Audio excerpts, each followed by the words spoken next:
नमस्कार दोस्तों, मैं स्मृति श्रीवास्तव वन इंडिया में आपका स्वागत करती हूँ। नए साल के मौके पर 5 भारतीय खिलाड़ियों के मेलबर्न में एक रेस्टोरेंट में खाना खाने के बाद से बड़ा विवाद खड़ा हो गया था।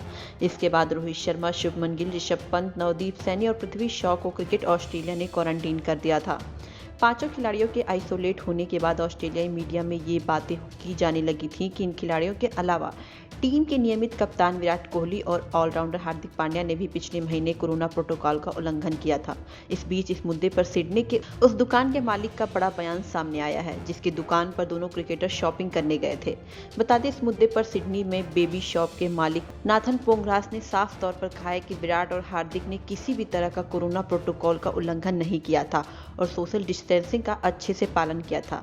इंडिया टुडे के मुताबिक उन्होंने कहा कि जब वे दोनों आए थे उस समय किसी भी कर्मचारी को क्रिकेटरों के साथ हाथ मिलाने की अनुमति नहीं थी।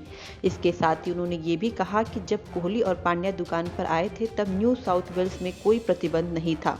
पोंगरास ने आगे कहा कि वास्तव में ये शर्म की बात है कि इस वजह से मीडिया में इतना कुछ हुआ। उन्होंने आगे कहा कि मुझे नहीं लगता कि दोनों क्रिकेटरों ने मास्क पहन रखा था, लेकिन उस समय न्यू साउथ वेल्स में कोरोना के ज़्यादा केस नहीं आए थे। उस समय अगर आप गलतियों की तरफ देखते तो पाते कि 50 से केवल एक व्यक्ति ने ही मास्क लगा रखा था, जिसमें ज़्यादातर बुजुर्ग लोग शामिल हैं। यहाँ तक कि प्रेग्नेंट महिलाओं ने भी मास्क नहीं पहन रखा था। इस पूरे मुद्दे के बाद 3 जनवरी को टीम इंडिया के सभी खिलाड़ियों और सपोर्टिंग स्टाफ का कोरोना टेस्ट किया गया था, जिसमें किसी की भी रिपोर्ट पॉजिटिव नहीं निकली थी। बता दें, आईपीएल खत्म होने के बाद ही भारतीय खिलाड़ी ऑस्ट्रेलिया के लिए रवाना हो गए थे।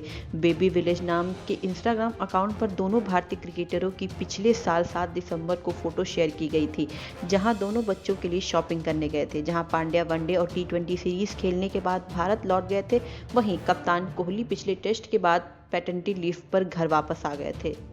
फिलहाल के लिए खबरों में इतना ही। तमाम अपडेट्स के लिए देखते रहिए वन इंडिया।